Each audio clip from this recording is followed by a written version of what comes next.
lawmakers. The US Congress has certified Joe Biden's presidential election win, despite the violent invasion of the Capitol building in Washington by Donald Trump supporters last night. Crowds ransacked offices and even entered the Senate chamber. The Republican Congressman Nancy Mace of South Carolina said it was unacceptable that Mr. Trump had incited violence when addressing a rally earlier. The Republican Party is not the party of violence. We're the party of law and order. I saw video and saw people attacking our law enforcement and our police, and it's un-American, quite frankly. I don't want my kids to grow up in a country that condones this behavior.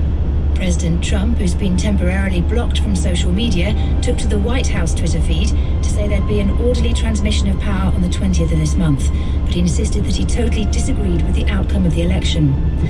4 people died during the unrest. A woman was shot by police, while another woman and 2 men are said to have died as a result of medical emergencies. 52 people were arrested. There's been worldwide condemnation. Here, the Home Secretary Priti Patel said President Trump's speech to his supporters had led to the most appalling and terrible scenes.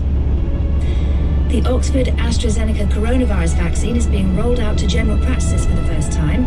Over the next few weeks, vaccines will be available at more than 200 surgeries and hospitals and some local pharmacies. The government hopes the program will ease the surge in COVID cases. Dr. Zudin Buthicheri, who's an intensive care consultant at the Royal London Hospital, says services are at maximum capacity.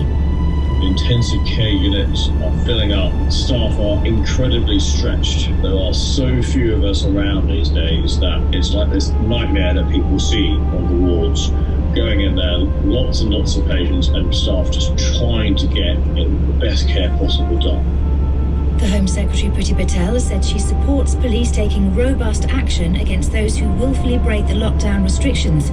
Yesterday, a senior officer from the Metropolitan Force said people had had 10 months to get used to such measures, and the police would be more likely to issue fines when rules were broken. Ms. Patel said such action was necessary.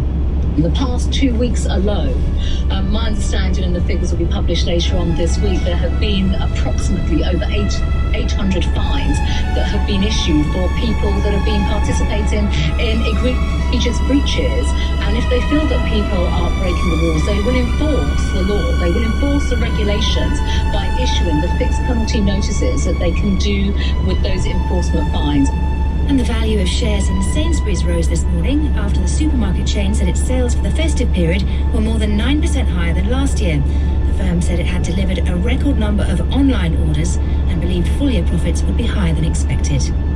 BBC News at 3 minutes past 10.